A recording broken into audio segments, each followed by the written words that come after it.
जय श्री कृष्ण मित्रों, इस अद्भुत वाणी को सुनने से पहले अपने विचार और भक्ति को व्यक्त करते हुए नीचे कमेंट में जय श्री राधे कृष्ण जरूर लिखें। आपकी यह भक्ति हमारी इस यात्रा को और भी अद्भुत बनाएगी।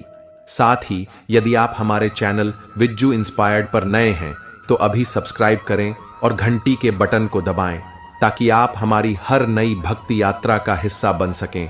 तो चलिए बिना देरी किए इस दिव्य यात्रा की ओर बढ़ते हैं। दोस्तों, सनातन धर्म में 16 संस्कारों का विशेष महत्व है, जिनमें गर्भ संस्कार प्रथम संस्कार माना गया है। यह संस्कार उस समय से जुड़ा होता है जब शिशु का अस्तित्व मात्र गर्भ में ही होता है। यह न केवल भावी संतान के शारीरिक, मानसिक व बौद्धिक विकास की नींव रखता है, बल्कि भावी पीढ़ी को श्रेष्ठ, संस्कारी और तेजस्वी बनाने का माध्यम भी बनता है। आर्ष मुनियों के काल से ही गर्भ संस्कार को अत्यंत महत्व दिया गया है।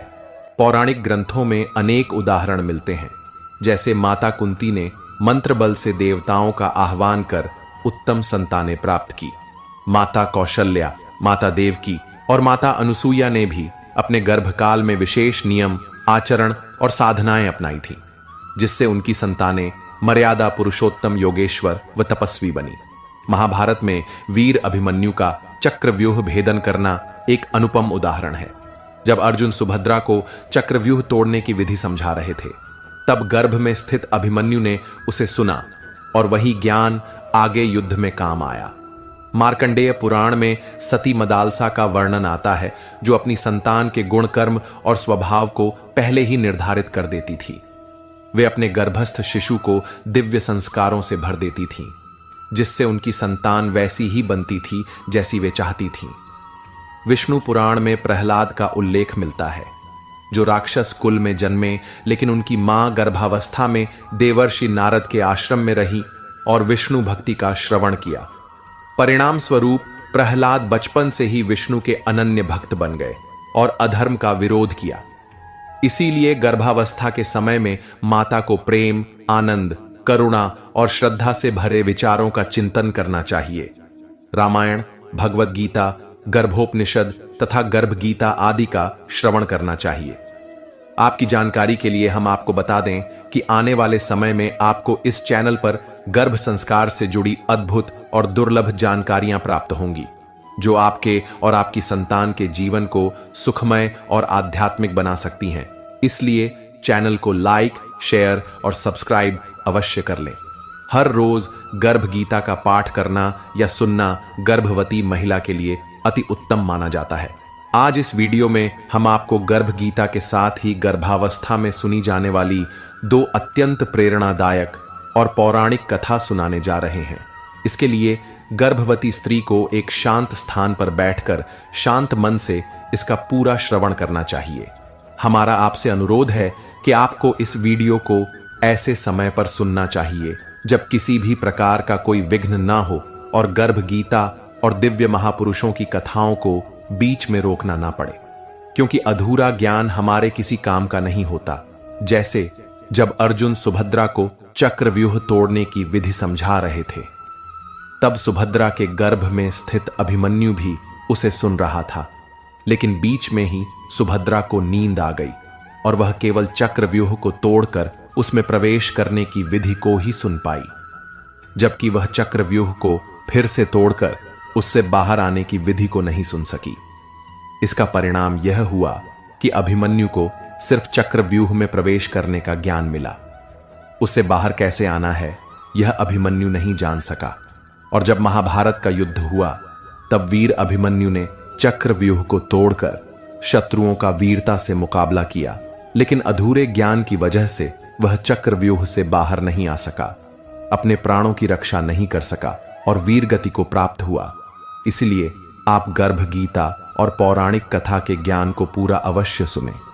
आप अपने दोनों हाथों को अपने गर्भ पर कोमलता से रखें, आंखें बंद करके लंबी और गहरी सांस लें और मुस्कुराकर कोमल आवाज में अपने गर्भ में पल रही अपनी संतान से कहें, आओ मेरे बच्चे, मैं तुम्हें आज गर्भ गीता और दिव्य महापुरुषों की बहुत ही प्रेरणादायक कथा का श्रवण कराती हूं, जिसे सुनकर तुम्हें सकारात्मक, सात्विक और दिव्य शक्ति का अनुभव होगा और तुम्हारा शारीरिक, मानसिक चारित्रिक व आध्यात्मिक विकास उत्तम रूप से होगा और तुम बहुत ही बुद्धिमान, स्वस्थ, चरित्रवान, संस्कारी और बलवान बनोगे। तो प्रेम से बोलिए जय श्री राधे कृष्ण। आइए सबसे पहले हम गर्भ गीता का पाठ श्रद्धा पूर्वक प्रारंभ करते हैं। गर्भ संस्कार में गर्भ गीता के श्रवण का विशेष महत्व है। गर्भ गीता बहुत ही अनोखा पाठ है। श्रीमद् भगवत गीता में 18 अध्याय हैं, जिनमें कुल 700 श्लोक हैं और गर्भ गीता श्रीमद् भगवत गीता का ही एक भाग है। जिस प्रकार मंदिर के गर्भगृह में भगवान निवास करते हैं, उसी प्रकार भगवत गीता का मुख्य ज्ञान गर्भ गीता में समाया है। गर्भ गीता में जीव के जन्म और मृत्यु का संपूर्ण ज्ञान समाहित है। अपने परम कल्याण के लिए हर मनुष्य को इसका श्रवण अवश्य करना चाहिए। गर्भ गीता केवल एक ग्रंथ नहीं, बल्कि यह जीवन के गूढ़ रहस्यों को प्रकट करने वाला दिव्य प्रकाश है। यह आत्मा को जन्म मरण के बंधनों से मुक्त कर मोक्ष के पथ पर अग्रसर करता है। स्वयं श्री कृष्ण कहते हैं, जो भी श्रद्धा और भक्ति से गर्भ गीता का मनन करता है, वह इस संसार के बंधनों से मुक्त होकर परम शांति को प्राप्त करता है। यह ग्रंथ केवल आत्मशुद्धि का मार्ग नहीं दिखाता, बल्कि गर्भवती माताओं के लिए अमृत के समान लाभकारी है। गर्भ गीता में श्री कृष्ण अर्जुन को बताते हैं कि जब एक आत्मा मां के गर्भ में आती है तो मांस, मज्जा और रक्त के बीच घिरी होती है। छठे महीने में जब वह पूरी तरह विकसित होने लगती है तो उसे भारी कष्ट सहना पड़ता है। उस समय आत्मा सोचती है, हे प्रभु, मैंने ऐसा कौन सा अधर्म किया था जो मुझे इस अंधकारमय और पीड़ादायक स्थान पर रहना पड़ रहा है।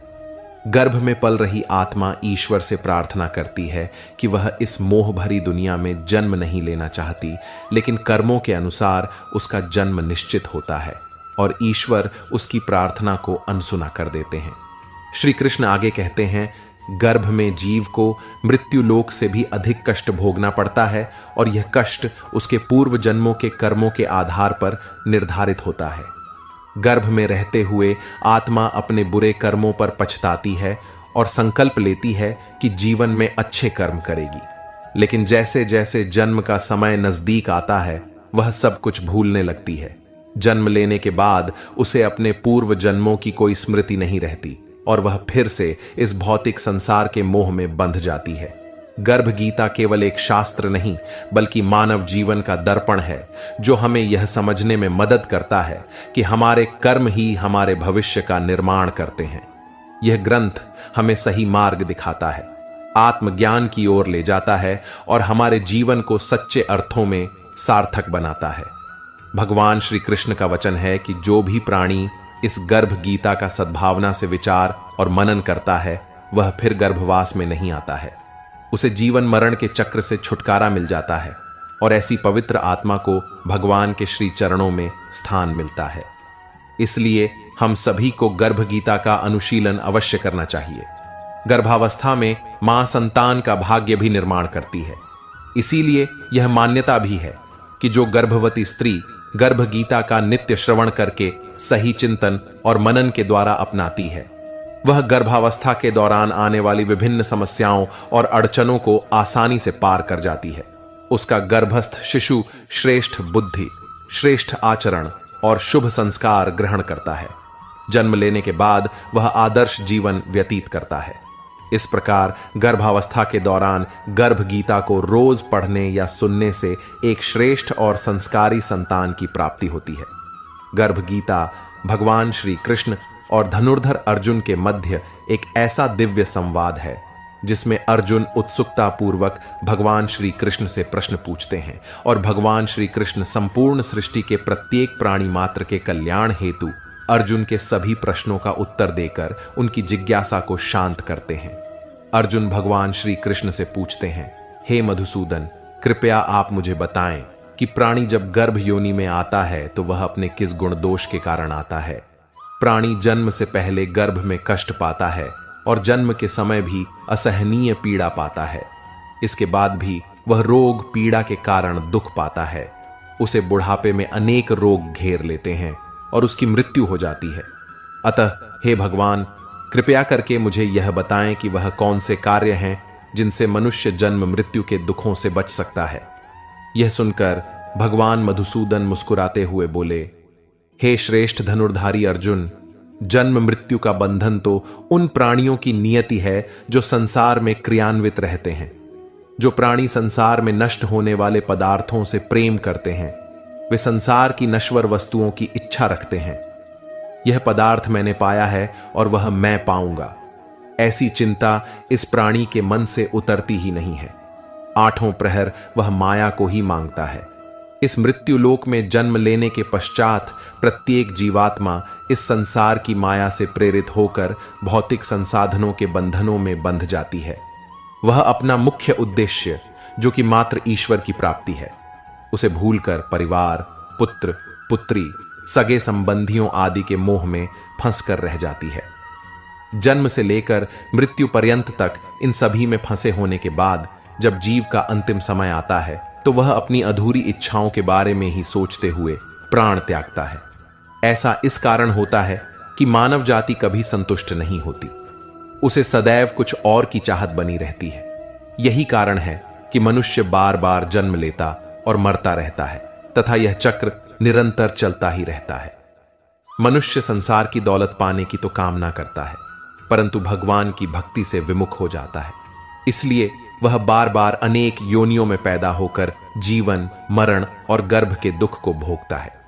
अर्जुन पूछते हैं, हे माधव, संसार की मोह माया से मुक्ति पाना तो बहुत कठिन है। बड़े बड़े ऋषि मुनि भी इससे पार नहीं पा सके, तो साधारण मनुष्य की तो बात ही क्या है। काम, क्रोध, लोभ, मोह और अहंकार, यह 5 ऐसे शत्रु हैं जिससे मानव दिन भर जूझता रहता है।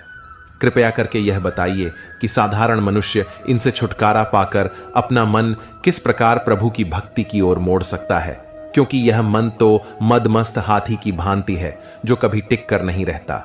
इसकी गति वायु के वेग से भी अधिक तीव्र है। हे जनार्दन, इस मदमस्त हाथी को कैसे वश में किया जाए, अर्थात मनुष्य को कौन से प्रयत्न करने चाहिए जिनसे मन को भक्ति में लगाया जा सके। भगवान श्री कृष्ण कहते हैं, हे कौन्तेय, यह मन निश्चय ही हाथी की भांति है और तृष्णा इसकी शक्ति है। मन इंद्रियों के वश में रहता है। जिस प्रकार मदमस्त हाथी को वश में करने के लिए महावत अंकुश का प्रयोग करता है, उसी प्रकार मन को काबू में करने के लिए ज्ञान रूपी अंकुश का प्रयोग आवश्यक है। भक्ति और ज्ञान अभ्यास करने पर ही प्राप्त होते हैं। अहंकार करने से जीवन नरक के समान हो जाता है। उसका मन सदैव व्याकुल ही रहता है तथा कभी भी शांत नहीं होता। अर्जुन ने पूछा, हे मधुसूदन, कुछ प्राणी तो आपकी भक्ति करने के लिए वन जंगलों में जाकर रमते हैं और कुछ सांसारिक मोह माया छोड़कर जगह जगह भटकते फिरते हैं। अतः हे प्रभु, इस बारे में कैसे पता चले कि आपकी भक्ति किस प्रकार प्राप्त हो सकती है। भगवान श्री कृष्ण कहते हैं, हे अर्जुन, जो प्राणी मुझे खोजने के लिए जंगलों में फिरते हैं वे सन्यासी व वैरागी कहलाते हैं। वे सिर पर जटा बांधते हैं तथा भस्म लगाते हैं, लेकिन फिर भी वे मेरे दर्शन नहीं कर पाते हैं, क्योंकि उनमें भक्ति व प्रेम नहीं है। वे अहंकार में डूबे हुए हैं। तप या वैराग्य का अहम तो मेरी भक्ति पाने में बाधा डालता है। शुद्ध मन से भक्ति करने वाले सतत अभ्यासी जो काम, क्रोध, मोह, लोभ और अहंकार से परे हैं, मैं उन्हें ही दर्शन देता हूं। अर्जुन पूछते हैं, हे मधुसूदन, मनुष्य इन 5 विकारों से ग्रस्त होकर अपने सांसारिक जीवन को नष्ट कर लेता है। हे माधव, वह कौन सा पाप है जिसके कारण किसी की पत्नी की मृत्यु अल्प आयु में ही हो जाती है, पिता के जीवित रहते पुत्र की मृत्यु हो जाती है, और किस पाप के कारण व्यक्ति नपुंसक हो जाता है।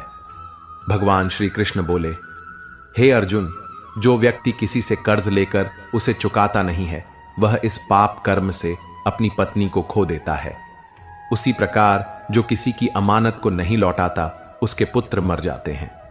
जो किसी व्यक्ति को सहायता करने का वचन देकर भी समय पर उसकी सहायता नहीं करता, वह नपुंसक हो जाता है। यह सभी बड़े भयंकर पाप हैं। अर्जुन ने फिर पूछा, हे कृपानिधान मनुष्य, किस पाप के कारण हमेशा रोगी रहता है और किस पाप के कारण बोझा ढोने वाले गड्ढे का जन्म पाता है? स्त्री तथा गड्ढे का जन्म प्राणी को किस पाप कर्म के कारण मिलता है? मनुष्य किस कुकर्म के फल स्वरूप जघन्य पशु बनता है?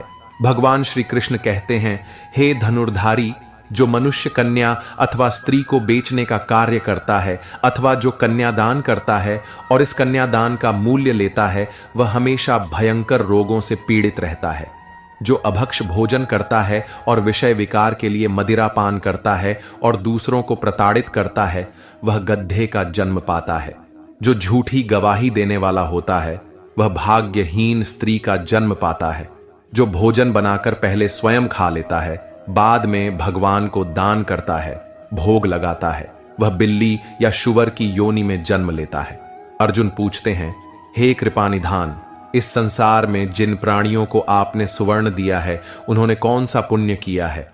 और जिन प्राणियों को आपने धन धान्य प्रदान किया है और उत्तम वाहन दिए हैं, उन्होंने कौन से पुण्य किए हैं? इस संसार में आपने किसी को तो इतना सुंदर बनाया है और किसी को इतना कुरूप, किसी को धनवान बनाया, किसी को निर्धन, ऐसा क्यों है? भगवान श्री कृष्ण कहते हैं, हे धनंजय, जो उत्तम रीति नीति से किसी सुपात्र को स्वर्ण दान करता है, वह उत्तम वाहन और धन्य धान्य प्राप्त करता है। जो भगवान को साक्षी मानकर कन्यादान करते हैं, वे उत्तम पुरुष का जन्म पाते हैं। हे अर्जुन, जिन प्राणियों ने अन्न दान किया है, उनका स्वरूप सुंदर होता है, और जिन्होंने विद्या दान किया है, वे विद्वान होते हैं। जो संतों की सेवा करते हैं, वे धनवान व पुत्रवान होते हैं। अर्जुन ने पूछा, हे मधुसूदन, मनुष्य धन और सांसारिक सुखों के प्रति इतना मोह क्यों रखता है? भगवान श्री कृष्ण बोले, हे कौन्ते, जब प्राणी मेरी कृपा से वंचित हो जाता है, तब वह सांसारिक बंधनों के मोह में आसक्त हो जाता है। वह धन दौलत आदि से मोह करने लगता है। संसार के समस्त बंधन नाशवान है। यही जानकर विवेकी प्राणी इनसे दूर रहता है। वह जानता है कि लाभ हानि, जीवन मरण, यश अपयश तथा मान सम्मान सभी कुछ ईश्वर के अधीन है। संसार में घटने वाली प्रत्येक घटना परमात्मा की इच्छा से ही घटित होती है। यही कारण है कि विवेकी जन दुख या सुख चाहे कैसी भी परिस्थिति हो, समान भाव से रहते हैं। जो व्यक्ति सांसारिक मोह त्याग कर पवित्र स्थलों के दर्शन करके मेरी निष्काम भक्ति करता है, वह राजा के समान सुख और ज्ञान प्राप्त करता है। इस संसार में सभी वस्तुएं नश्वर हैं, केवल मेरी भक्ति ऐसी है जिसका कभी भी नाश नहीं होता। अर्जुन पूछते हैं, हे मधुसूदन, मनुष्यों में शारीरिक रोगों जैसे रक्त विकार, खंड वायु, अंधता तथा अपंगता आदि का क्या कारण है? यह रोग क्यों होते हैं? बताने की कृपा करें। भगवान श्री कृष्ण बोले, हे अर्जुन, जो प्राणी मेरी भक्ति से विमुख होकर माया में लिप्त हो जाते हैं, वे क्रोधी, रक्त विकारी, आलसी, दरिद्रशील, संयम रहित, खंड वायु जैसे रोगों से ग्रसित होते हैं। जो स्त्री अपने पतिव्रता धर्म का पालन नहीं करती, वह संयम रहित, ज्योतिहीनता जैसे विकारों से ग्रस्त रहती है। अर्जुन पूछते हैं, हे मधुसूदन, कृपा करके गुरु दीक्षा के बारे में भी कुछ बताने का कष्ट करें। मुझे गुरु की महिमा के बारे में भी बताएं। भगवान श्री कृष्ण ने कहा, हे धनुर्धारी, तुम्हारा यह प्रश्न संपूर्ण मानव जाति के लिए कल्याणकारी है। तुम धन्य हो और धन्य है तुम्हारी जननी। हे पार्थ, ब्रह्मचारी और संयमी पुरुष, जो ईश्वर की भक्ति और परोपकार में लगा हो, उसे ही अपना गुरु बनाना चाहिए। गुरु के माध्यम से ही ईश्वर की प्राप्ति हो सकती है, अन्यथा नहीं। इसलिए अपने गुरु की देखरेख में ही मेरी पूजा करें। गुरु का निरादर करने वाला मनुष्य कभी ईश्वर की प्राप्ति नहीं कर सकता तथा वह आजीवन मृत्यु लोक में भटकता रहता है। ऐसे व्यक्ति का तो मुख भी नहीं देखना चाहिए। गुरु की कृपा से विमुख प्राणी का मुख देखना भी पाप होता है। हे अर्जुन, सारे संसार के गुरु जगन्नाथ हैं। विद्या का गुरु काशी, चारों वर्णों का गुरु ब्राह्मण, ब्राह्मण का गुरु सन्यासी है। सन्यासी उसे कहते हैं जो सब कुछ त्याग कर मुझ में रम गया हो। वह ब्राह्मण जगत गुरु है। जो गुरु का भक्त है वह मेरा भक्त है। जो गृहस्थ गुरु से विमुख होता है वह चांडाल के समान है। जिस जगह मदिरा का भांड हो, उस स्थान का गंगा जल भी अपवित्र होता है। इसी तरह गुरु से विमुख व्यक्ति का भजन भी अपवित्र होता है। उसके सभी कार्य निष्फल हैं। ऐसा व्यक्ति कुकर, शुकर, गर्दभ, काक इन योनियों को पाता है। वह अजगर सर्प के समान आलस्य में डूबा तिरस्कार पाता है। हे कौन्ते गुरु, दीक्षा के बिना प्राणी का उद्धार संभव नहीं है। जो गुरु की सेवा करता है उसको कई अश्वमेध यज्ञ के पुण्य का फल मिलता है। हे अर्जुन, जो प्राणी गर्भ गीता में अंकित हमारे इस संवाद को पढ़ेंगे और सुनेंगे, वे गर्भ के दुख से बचेंगे। वे नरक लोक की 84 लाख योनियों में जन्म मरण के चक्कर से मुक्त हो जाएंगे। भगवान श्री कृष्ण के मुखारविंद से इस प्रसंग को अर्जुन ने बड़े ध्यान से सुना। इसी प्रसंग को गर्भ गीता के नाम से जाना जाता है। एक सुशील, ज्ञानी और संस्कारी संतान प्राप्ति करने के लिए अब अपने गर्भस्थ शिशु को सतयुग के समय की एक बहुत ही प्रेरक और दिव्य कथा सुनाएं, जिसके लिए हम आपको सतयुग के उस समय में लेकर चलते हैं जहां प्रदेश के राजा उत्तानपाद रहते थे। उनकी 2 रानियां थीं, सुरुचि और सुनीति। सुरुचि बहुत सुंदर थी और राजा को बहुत प्रिय भी थी। उसके पास सुख सुविधाओं की कोई कमी नहीं थी। इसीलिए सुरुचि रानी का पुत्र उत्तम भी अपने पिता राजा उत्तानपाद का दुलारा था। राजमहल के बाहरी हिस्से में दूसरी रानी सुनीति रहती थी। उनका स्वभाव महापुरुषों जैसा था।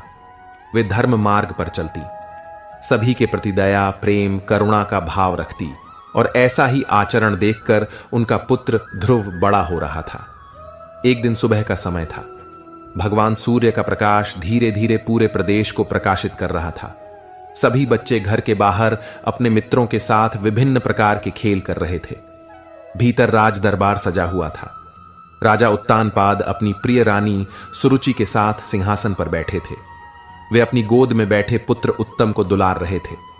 उसी समय खेलते खेलते ध्रुव भी महल में प्रवेश करता है। पिता को देखकर उसका मन भी ललचाया। वह अपने पिता की गोद में बैठने और उनका प्यार पाने के लिए लालायित हो गया। वह भी अपने पिता के पास पहुंचा। उसने अपना हाथ राजा के पैरों पर रखा ही था। वह बैठने का प्रयास कर ही रहा था कि पिता उसे भी दुलार दें। इससे पूर्व ही सुरुचि रानी ने उसका हाथ जोर से झटक दिया। रानी बड़े क्रोध से बोली, तुम अपने पिता की गोद में बैठने लायक नहीं हो। तुम अभाग्य हो। तुम्हें पूरे जीवन पुण्य करने होंगे ताकि तुम अपना भाग्य बदल पाओ और मेरी कोख से जन्म लेने का सौभाग्य पा सको। तभी तुम पिता का प्रेम और दुलार पा सकते हो। राजा उत्तानपाद को थोड़ा बुरा लगा, पर वे अपनी प्रिय रानी के विरुद्ध जाने का साहस नहीं कर सके। ध्रुव नन्हा सा बालक अपनी सौतेली मां की बातें ठीक से तो नहीं समझ पा रहा था, पर वह इतना समझ चुका था कि सबके सम्मुख उसका अपमान हो रहा है और उसमें उसके पिता भी उसका साथ नहीं दे रहे हैं। इसीलिए वह रोता बिलखता मां मां पुकारता हुआ राजमहल के बाहर चला जाता है। पूजा कक्ष में बैठी रानी सुनीति अपने पुत्र की करुण आवाज सुनकर कांप गई। वह बाहर भागते हुए गई और अपने बच्चे को सीने से लगा लिया। मन ही मन किसी अप्रिय घटना का सोचकर उनका हृदय भर आया।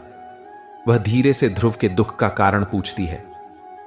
मां, पिताजी मुझसे बिल्कुल प्यार नहीं करते। वे मुझे अपनी गोद में भी नहीं बिठाते। वे सिर्फ उत्तम को प्यार करते हैं। मां, ऐसा क्यों? मां, मैंने क्या नुकसान किया है उनका? क्या मैं इतना बुरा हूं मां? क्या मैं इतना बुरा हूं? सुनीति कहती हैं, ऐसा नहीं कहते बेटा। सुनीति सब समझती थी, मगर फिर भी उस नन्हे से बालक को कैसे समझाती? क्या बताती कि क्यों उनके पिता ने उन्हें और ध्रुव को इस प्रकार का जीवन दिया है। सुनीति स्थिति को समझते हुए अपने बेटे से कहती हैं, मेरे बच्चे, तुम्हारे लिए पिता से श्रेष्ठ गोद और उच्च सिंहासन सुरक्षित रखा गया है। तुम्हें संसार के सबसे बड़े राजा की गोद में बैठना है। इस तरह कहकर वे अपने मंदिर में विराजित भगवान नारायण की तस्वीर दिखाती है।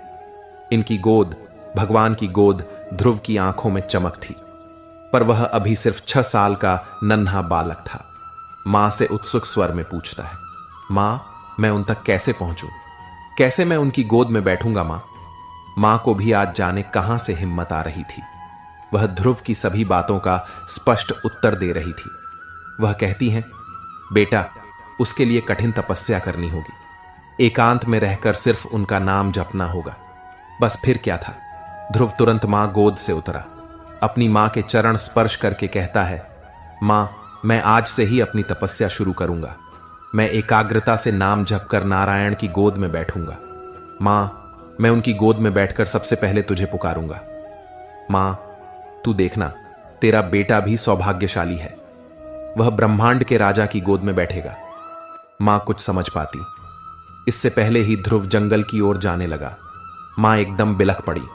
भागते हुए ध्रुव के रास्ते में आकर खड़ी हो गई। जिस नन्हे से बच्चे ने राजमहल के बाहर आज तक कदम भी नहीं रखा था, वह जंगल अकेला कैसे जाएगा?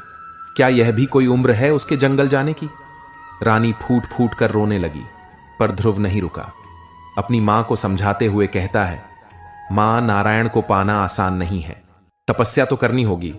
तेरा बेटा करेगा मां, वह भी सौभाग्यशाली बनेगा।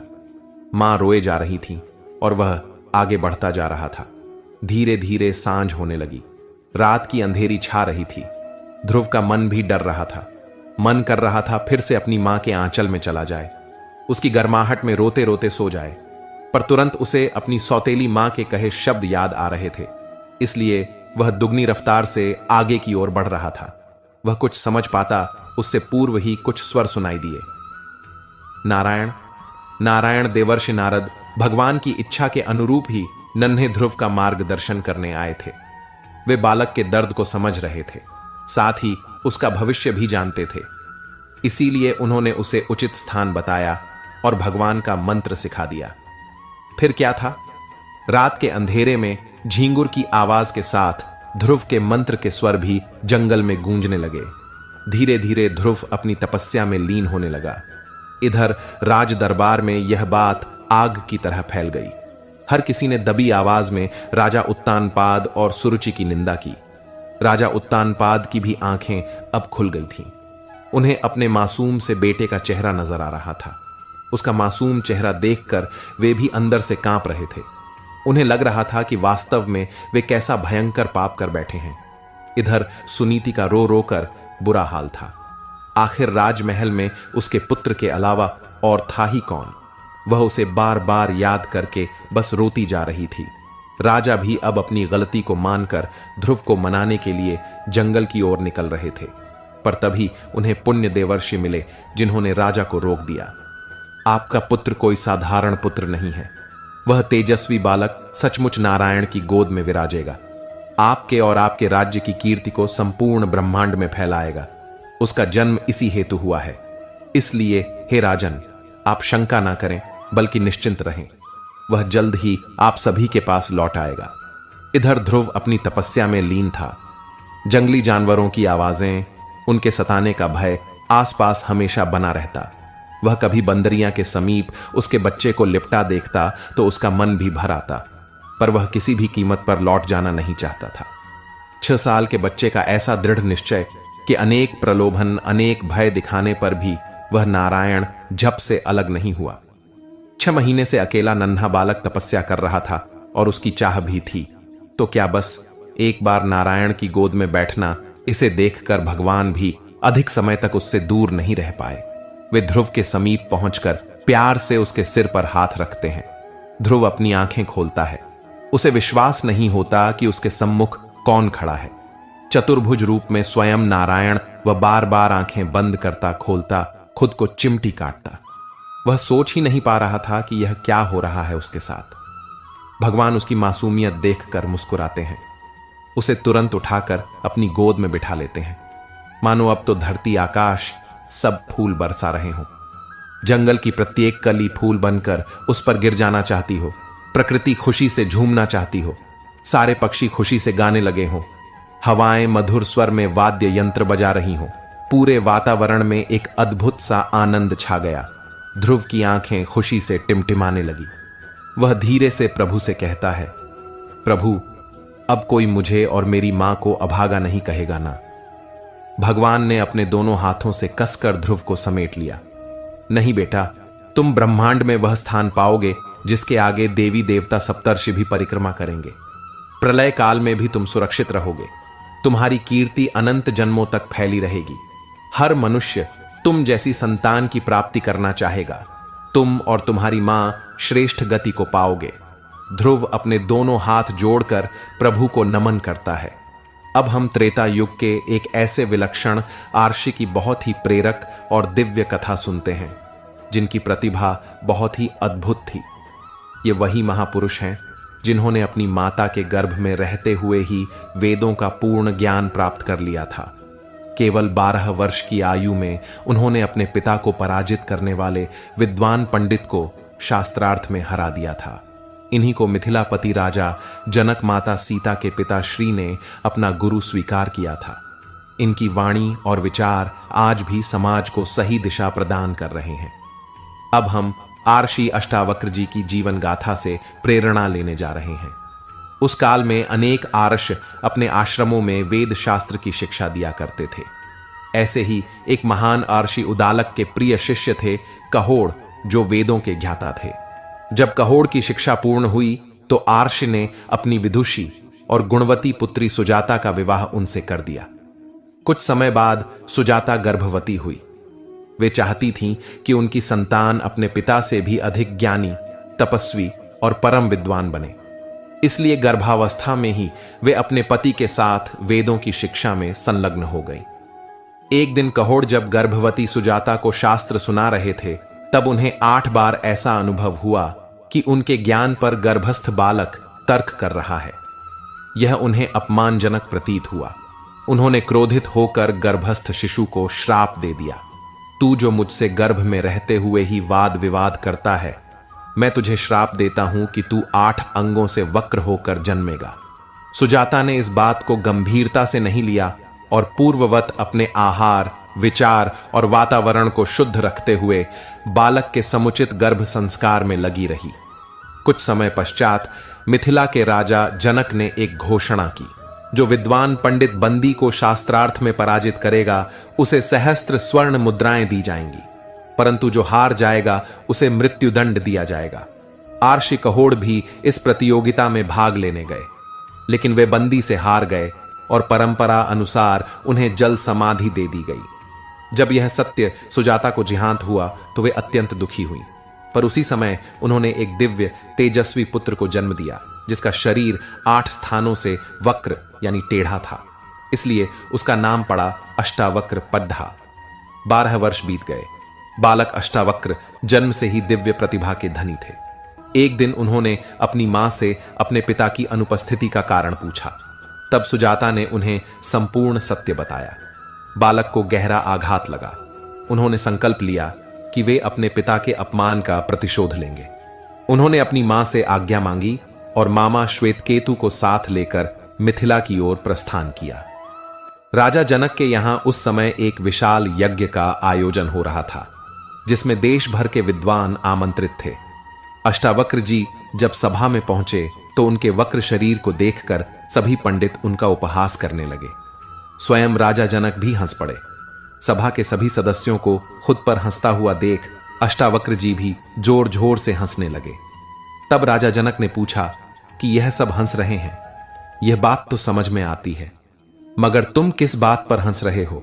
अष्टावक्र जी बोले, मैं इस सभा पर हंस रहा हूं कि इस सभा में बैठे सब विद्वान मूर्ख और अंधे हैं, जो चमड़ी की पहचान तो करते हैं लेकिन आत्मा की नहीं। यह शरीर की वक्रता को देखते हैं पर ज्ञान के तेज को नहीं। क्या मंदिर के टेढ़े होने से भगवान टेढ़े हो जाते हैं? क्या घड़े के टेढ़ेपन से उसमें भरा जल टेढ़ा हो जाता है? वैसे ही शरीर चाहे कैसा भी हो, आत्मा तो शुद्ध, दिव्य और अपराजय है। यह सुनकर पूरी सभा स्तब्ध रह गई। राजा जनक ने क्षमा याचना की और पूछा, बताओ बालक, तुम कौन हो? अष्टावक्र जी ने अपना परिचय दिया और कहा कि वे उसी कहोड़ के पुत्र हैं जिन्हें पंडित बंदी ने मृत्युदंड दिया था। अष्टावक्र जी ने पंडित बंदी से शास्त्रार्थ की इच्छा प्रकट की। सभा में शास्त्रार्थ आरंभ हुआ और कुछ ही समय में अष्टावक्र जी ने अपने दिव्य ज्ञान से पंडित बंदी को पराजित कर दिया। उन्होंने कहा, सत्य ज्ञान अहंकार को नष्ट करता है, जबकि अधूरा ज्ञान अहंकार को जन्म देता है। तुमने शास्त्रों का प्रयोग विनाश के लिए किया। यह पाप है और तुम्हें दंड अवश्य मिलेगा। राजा जनक ने आदेश दिया कि बंदी को मृत्यु दंड दिया जाए। तब बंदी ने कहा, मुझे यह दंड स्वीकार है, क्योंकि इससे मुझे मेरे पिता श्री वरुण के दर्शन होंगे। परंतु मैं जाते जाते एक वरदान देता हूं। तुम्हारे पिता कहोड़ और सभी अन्य ब्राह्मण जिन्हें जल समाधि दी गई थी, वे अब जीवित अवस्था में जल से बाहर आएंगे। सभा नदी के तट पर पहुंची और देखा कि सभी ब्राह्मण एक एक कर जल से बाहर आ रहे हैं। आर्षि कहोड़ भी बाहर आए और पुत्र से गले मिलकर अत्यंत भावुक हुए। अष्टावक्र ने अपने पिता कहोड़ को आश्रम लौटने का आग्रह किया। राजा जनक अष्टावक्र जी के अद्भुत ज्ञान और आत्मबल से अत्यंत प्रभावित हुए। उन्होंने अष्टावक्र जी को अपना गुरु स्वीकार कर लिया और जीवन भर उनसे गुढ़ ज्ञान की शिक्षा ली। उनके साथ हुए संवादों का संग्रह अष्टावक्र गीता के रूप में प्रसिद्ध है, जिसमें 20 अध्याय हैं और यह आज भी भगवद गीता के पश्चात सबसे प्रभावशाली ग्रंथों में मानी जाती है। इस कथा से हमें अनेक शिक्षाएं मिलती हैं, परंतु सबसे महत्वपूर्ण बात यह है कि माता के गर्भ से ही संतान का व्यक्तित्व, उसका चरित्र, उसका भविष्य आकार लेता है। सुजाता चाहती थी कि उनकी संतान ज्ञानी बने और उन्होंने उसी अनुरूप गर्भ संस्कार किए। परिणाम स्वरूप पिता के श्राप के बावजूद केवल शरीर वक्र हुआ, ज्ञान नहीं, और उसी ज्ञान के कारण आज भी हम अष्टावक्र जी को श्रद्धा से स्मरण करते हैं। इसीलिए हम सभी माताओं से विनती करते हैं कि गर्भावस्था में केवल शारीरिक पोषण नहीं, बल्कि मानसिक और आध्यात्मिक पोषण भी उतना ही आवश्यक है। अगर हम चाहते हैं कि हमारी संतान तेजस्वी, प्रतिभाशाली और धर्मनिष्ठ बने, तो हमें गर्भ संस्कार पर विशेष ध्यान देना चाहिए। हम आशा करते हैं कि आपको यह वीडियो अवश्य पसंद आया होगा। वीडियो अच्छा लगा हो तो वीडियो को लाइक और शेयर करके कमेंट में जय श्री राधे कृष्ण लिखना ना भूलें, और ऐसे ही ज्ञानवर्धक वीडियोस पाने के लिए हमारे चैनल विज्जू इंस्पायर्ड को सब्सक्राइब करके घंटी का बटन जरूर दबा दें। भगवान श्री कृष्ण आपको और आपकी संतान को हमेशा स्वस्थ और प्रसन्न रखें। जय श्री